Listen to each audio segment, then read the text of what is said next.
পবিত্র কালামুল্লাহ শরীফ দেখিলেও নেকি হয়।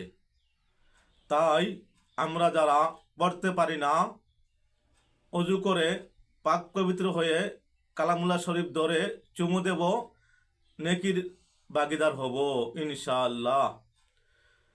আসসালামু আলাইকুম রহমতুল্লাহি বারকাতু। আলহামদুলিল্লাহি রব্বিল আলামিন। আসসালাতু আসসালামু আলাইকা আলা সাইয়্যিদিল মুরসালিন ওয়া আলিহি ওয়া সাহবিহি আজমাইন। বিসমিল্লাহির রহমানির রহিম। সম্মানিত ভিউয়ার্স, সম্মানিত দিনী ভাই বোনেরা, আশা করি মহান আল্লাহ তাআলার অশেষ রহমতে সকলে ভালো আছেন। তাই আসুন আমরা শুকরিয়া তান মহান মালিকের দরবারে একবার শুকরিয়া করি আলহামদুলিল্লাহ, এবং লাখো কোটি বরং তার চেয়ে বেশি দুরুদ ও সালাম জানাই শ্রেষ্ঠ নবী, প্রিয় নবী রসুল আকরাম সাল্লাল্লাহু আলাইহি সাল্লামের উপর।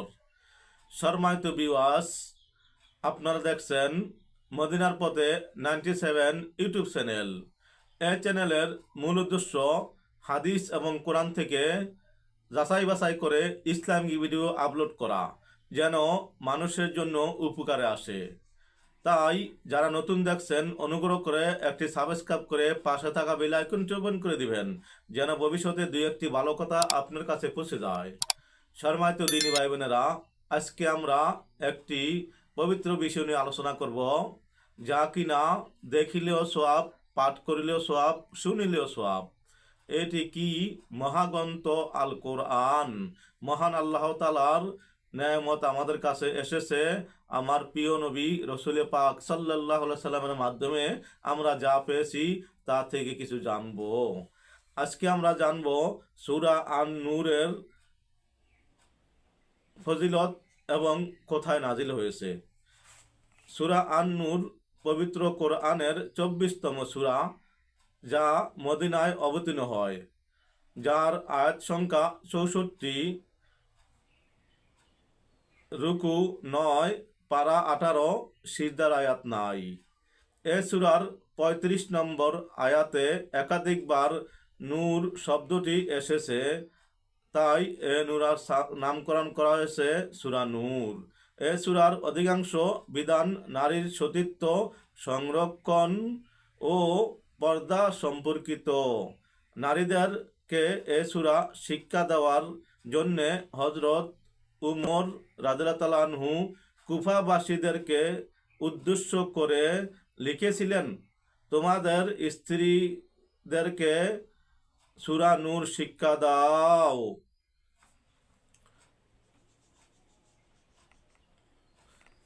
সম্মানিত ভিউয়ার্স, আমরা জানলাম সূরা নূর কোথায় অবতীর্ণ হয়েছে, কত আয়াত, কত রুকু।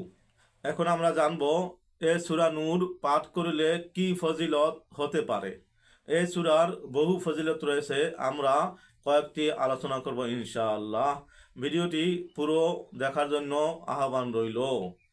সম্মানিত দিনী ভাই বোনেরা, নাম্বার 1, যে ব্যক্তি সূরা নূর তেলাওয়াত করবে তাহলে আল্লাহ তাআলা তাকে দুনিয়ার সকল মুমিন মুমিনাতের, যারা মারা গিয়েছে এবং যারা বেঁচে আছে, তাদের সমপরিমাণ সওয়াব তাকে দান করিবেন। সুবহানাল্লাহ। 2 নম্বর, একজন বাবার দায়িত্ব হচ্ছে সে যেন নিজের মেয়েকে সূরা নূরের শিক্ষা দান করে। 3 নম্বর হচ্ছে হযরত আলী রাদিয়াল্লাহু আনহু বলেছেন যে তোমরা তোমাদের স্ত্রীদেরকে সূরা নূরের শিক্ষা দাও, কেননা তাতে অনেক ভালো নসিহত রয়েছেন। 4 নম্বর, ইমাম সাদেক রহমতুল্লাহ আলাইহি বলেছেন, তোমরা তোমাদের সম্পদ এবং নিজেদের যৌন শক্তিকে সূরা নূরের মাধ্যমে সংরক্ষণ করো।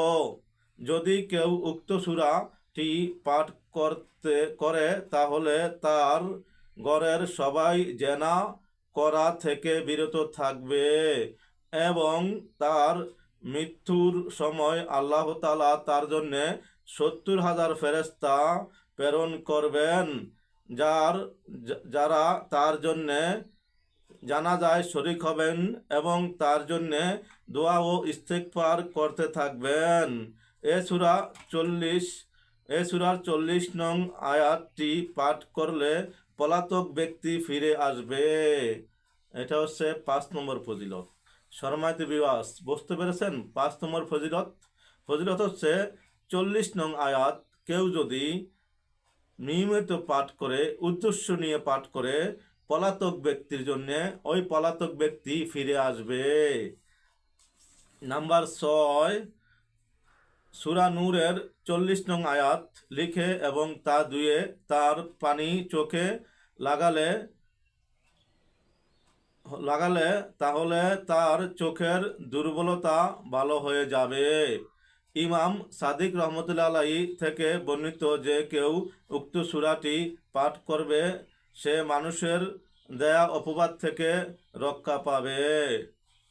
8 নম্বর ফজিলত, রাসূলে পাক সাল্লাল্লাহু আলাইহি সাল্লাম থেকে বর্ণিত যে কেউ সূরা নূর পাঠ করবে আল্লাহ তাকে 10টি সৎ কাজের সওয়াব দান করবেন,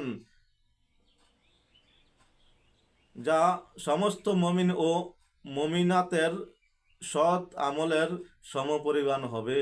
সুবহানাল্লাহ। আব্দুল্লাহ ইবনে আব্বাস রাদিয়াল্লাহু তাআলা আনহু থেকে বর্ণিত যে কেউ সূরা নূরের তেলাওয়াত করে তার চোখের জ্যোতি কখনো কমবে না। ফজিলত নম্বর 10, যদি কারো চোখে ব্যথা হয় তাহলে সে যদি সূরা নূরের 35 নং আয়াতটি পাঠ করে এবং নিজের চোখে ফুঁক করে তাহলে তার চোখের ব্যথা ভালো হয়ে যাবে ইনশাআল্লাহ। সম্মানিত ভিউয়ার্স, পবিত্র কালামুল্লাহ শরীফ পুরোটা হচ্ছে মানবের জন্য কি ঔষধ। মানব, জিনজাতি এবং সকল পশু পাখির জন্য রহমত স্বরূপ কালামুল্লাহ শরীফ এবং রসুল পাক সাল্লাল্লাহু আলাইহি সাল্লামও আমাদের জন্য রহমত স্বরূপ। তাই আসুন আমরা বেশি বেশি কোরআন তেলাওয়াত করি, দুনিয়া আখিরাতে কামিয়াব হই। রসুল পাক সাল্লাল্লাহু আলাইহি সাল্লামের প্রতি বেশি বেশি দুরূদ শরীফ পাঠ করি, দুনিয়া আখিরাতে কামিয়াব হই। হাদিসে পাকে আসছে যে যত বেশি দুরূদ শরীফ পাঠ করবে হাসরের ময়দানে রসুল পাক সাল্লাল্লাহু আলাইহি সাল্লামের তত কাছাকাছি সে থাকবে।